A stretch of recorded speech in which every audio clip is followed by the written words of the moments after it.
in addition to the auditor site, another site that I need you to become familiar with and know exactly where to find is going to be the Secretary of State. And I'm going to show you how to do that. It's a simple Google search, just like the auditor site. So we'll come into Google and just type in Secretary of State, Ohio, Secretary of State, Michigan, Illinois, wherever you're from.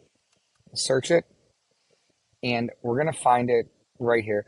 Now, just a quick tip, it's going to end in .gov. You're going to see a lot of other things that might pop up that are going to be irrelevant, but .gov is where you want to live. And within there, we're going to spend the most time underneath business searches.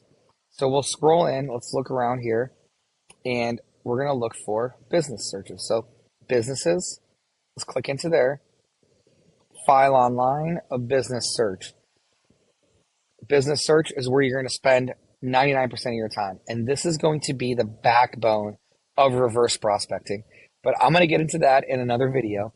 For right now, all I want you to do is find out where your Secretary of State page is, find out where the business search feature is in the Secretary of State.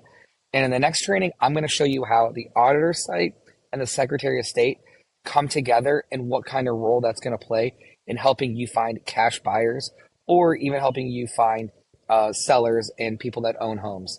So let's get that done, knock it out, and then we'll move on to the next training.